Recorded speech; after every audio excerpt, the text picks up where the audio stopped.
किसी ने सच ही कहा है कि इंसान का वक्त बदलते देर नहीं लगती और अगर वो इंसान भारत जैसे महान और बड़े देश का प्रधानमंत्री हो तो इस बात के मायने और ज्यादा बढ़ जाते हैं।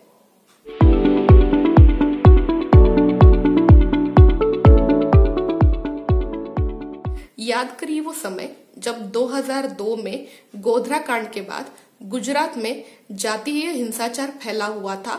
हजारों लोग मारे गए थे और इस हिंसाचार के लिए कहीं ना कहीं तत्कालीन मुख्यमंत्री गुजरात के मुख्यमंत्री नरेंद्र मोदी को जिम्मेदार ठहराते हुए अमेरिका ने उनपे अमेरिका में आने को बंदी लगाई थी, उनका वीजा कैंसिल कर दिया था।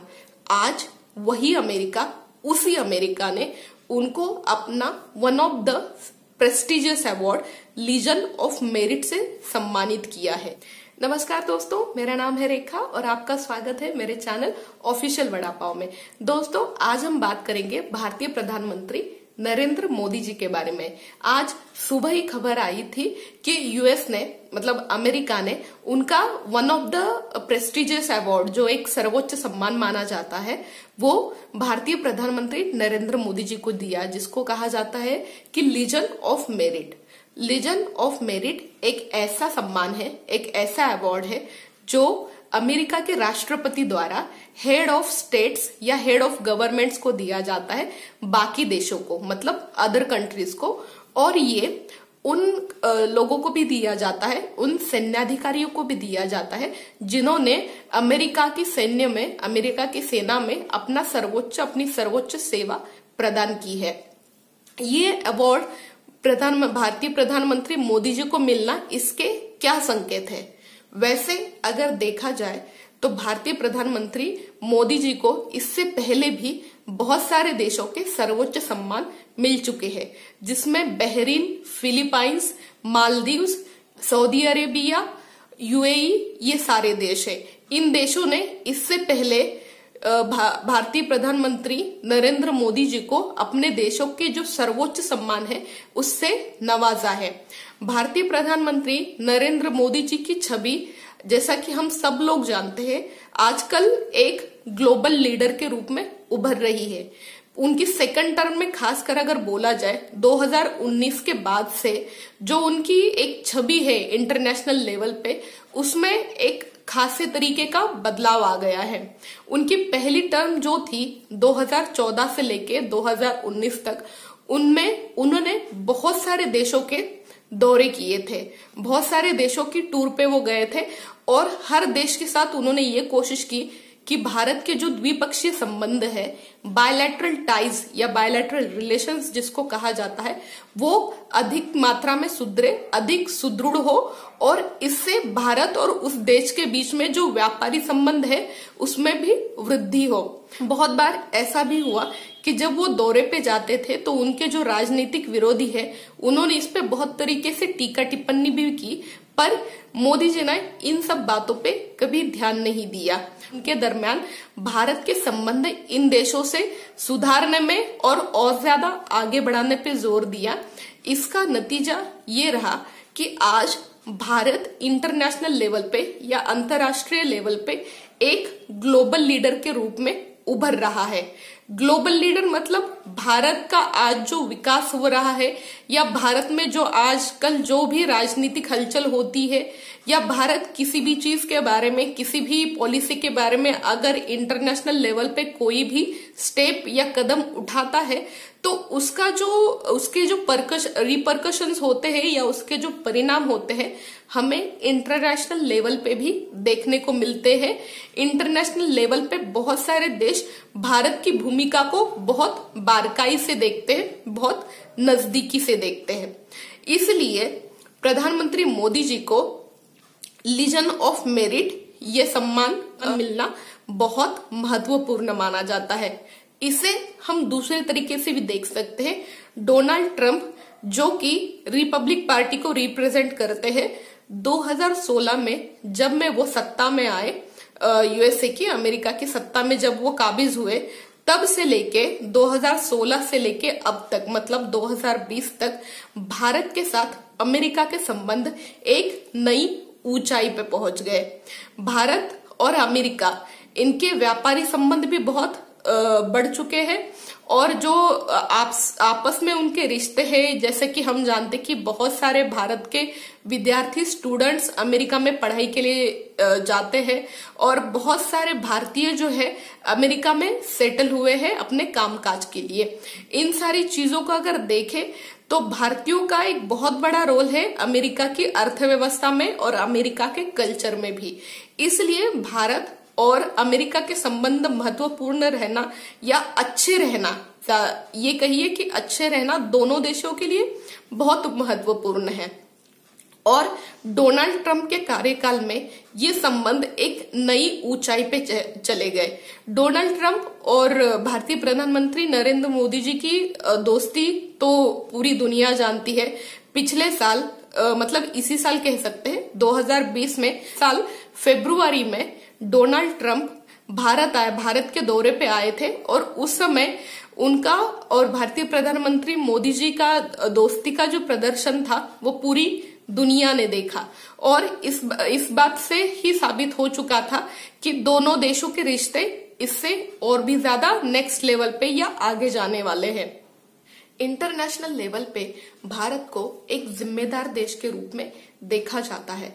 भारत इंटरनेशनली जो भी कदम उठाता है उससे बाकी देश और वहां का इंटरनेशनल मीडिया बारकाई से देखता है, उस पे बारकाई से नजर रखता है। अभी हाल ही में इस साल जो कोरोना की महामारी पूरी दुनिया में फैली, उस समय भी भारत ने जिस तरीके से अपने खुद के देश में कार्य किया या भारत सरकार ने कार्य किया और बाकी देशों की भी जिस तरीके से मदद करी, चाहे वो दवाइयां पहुंचाने का काम हो, पीपी किट्स जो है वो पहुंचाने का काम हो या फिर ग्लोव्स या मास्क की जो बाहर के देशों में पहुंचाने का काम हो, इन सारी चीजों की, इन सारी कोशिशों की बहुत सराहना हुई और भारतीय सरकार को इसके लिए काफी नवाजा भी गया। दूसरी बात ये कि भारत सरकार के बाकी देशों के साथ जिस तरीके के संबंध है, चाहे वो अपने पड़ोसी देश हो, अगर एक पाकिस्तान और चाइना के साथ इस साल जो उसकी तनातनी चल रही है उसको छोड़ दिया जाए तो भारत के आजू बाजू में जितने देश है, उसके जितने पड़ोसी देश है, उन सब के साथ भारत के संबंध हमेशा से मधुर रहे हैं। आजकल नेपाल के साथ भी जो रिश्ते बीच में बिगड़े थे उस पे भी काफी अच्छे से काम चल रहा है और मुझे ऐसा लग रहा है कि नेपाल फिर से भारत की तरफ झुक रहा है। हालांकि अभी नेपाल में राजकीय संकट चल रहा है और आने वाले समय में देखते हैं कि नेपाल और भारत के संबंधों में इसका क्या परिणाम होता है। आज एक तरफ भारत जहां अफगानिस्तान, ईरान, नेपाल जैसे देशों में उनके साथ इंफ्रास्ट्रक्चर उनके देशों में बनाने में मदद कर रहा है, वहीं पे आज दूसरी तरफ भारत इजराइल और सऊदी अरेबिया और यूएई इन देशों में भी शांति बहाली के लिए सकारात्मक रहा है। और वही तीसरी तरफ जहां पे चीन एक तरफ उसको आंखें अगर दिखाने की कोशिश करता है तो भारत उसका करारा जवाब देने के लिए भी आज सक्षम है। ये सारी चीजें भारत की एक सुदृढ़ और मजबूत विदेश नीति को दर्शाती है और ये बहुत बड़ी सफलता मानी जा सकती है अगर हम अमेरिका और इंटरनेशनल मीडिया और इंटरनेशनल जो राजनीति है उसके लिहाज से देखें तो अगर ओवरऑल एक भारत की तरफ देखा जाए तो जिस तरीके का जिम्मेदार देश भारत है और इंटरनेशनली भी बाकी जो शांति बनाए रखने में उसकी जो भूमिका रही है उसको बाकी देशों ने हमेशा से सराहा है। अमेरिका भारत की तरफ एक महत्वपूर्ण स्ट्रेटेजिक पार्टनर की तरफ देखता है। भारत, जापान, ऑस्ट्रेलिया और अमेरिका इन चारों देशों का मिलके एक क्वाड देशों का संगठन भी अमेरिका और भारत और जापान बना चुका है। ये क्वाड देशों का संगठन इसलिए है क्योंकि इंडो पैसिफिक में चाइना की जिस तरह की मुंहजोरी बढ़ती जा रही है उसको नियंत्रण में लाने के लिए ये क्वाड देशों का जो संगठन है वो काफी महत्वपूर्ण है। दूसरी बात ये कि जब से 2014 में नरेंद्र मोदी जी प्रधानमंत्री बने पहली बार, उसी के बाद से भारत ने विदेश नीति पे खासा काम करना शुरू कर दिया था। अपने पड़ोसी देश और बाकी रीजन के देशों से भी भारत ने संबंध बहुत ज्यादा तरीके में सुधार लिए थे और उसको नेक्स्ट लेवल पे ले जाने के लिए काम शुरू कर दिया था। आज हालत ये है कि मिडल ईस्ट के देश जैसे सऊदी अरेबिया है, बहरीन है, या यूएई कह लीजिए, ईरान कह लीजिए, ईरान से तो हमारे संबंध पहले से ही काफी अच्छे हैं। इन सारे देशों के साथ भारत के संबंध इतने ज्यादा अच्छे हैं कि पाकिस्तान इन संबंधों को देख के तिलमिला उठता है। आज पाकिस्तान को इन देशों के सामने मदद के लिए गिड़गिड़ाना पड़ता है, पर भारत को ये सारे देश एक जिम्मेदार और एक महत्वपूर्ण स्ट्रेटेजिक पार्टनर के तौर पे देखते हैं। ये सारा भारतीय विदेश नीति का सक्सेस ही कहा जा सकता है। भारतीय प्रधानमंत्री नरेंद्र मोदी जी को लीजन ऑफ मेरिट ये अवार्ड मिलना इसलिए भी महत्वपूर्ण है क्योंकि ये अवार्ड उन्हीं नेताओं को या उन्हीं देशों को मिलता है जो इंटरनेशनली एक महत्वपूर्ण भूमिका निभा चुके हैं या ग्लोबल पॉलिटिक्स में जिनकी भूमिका बहुत सराहनीय रही है। जैसा कि मैंने कहा कि इससे पहले भी भारतीय प्रधानमंत्री मोदी जी को बहुत सारे देशों के सर्वोच्च सम्मान मिल चुके हैं और आज अमेरिका जैसे महत्वपूर्ण देश से और एक बहुत बड़े और भारत के अच्छे दोस्त जैसे देश से ये सम्मान मिलना भारत के लिए और भारतीय सरकार के लिए एक बहुत ही अभिमान की बात है। और इसके साथ ही हम ये उम्मीद कर सकते हैं कि जो बाइडेन जो जनवरी 2021 में अपना पदभार संभालने वाले हैं एज अ यूएस प्रेसिडेंट, उनके साथ भी भारतीय संबंध और भारतीय सरकार के संबंध और मजबूत हो। इसके साथ ही आज का वीडियो में यही समाप्त करती हूँ।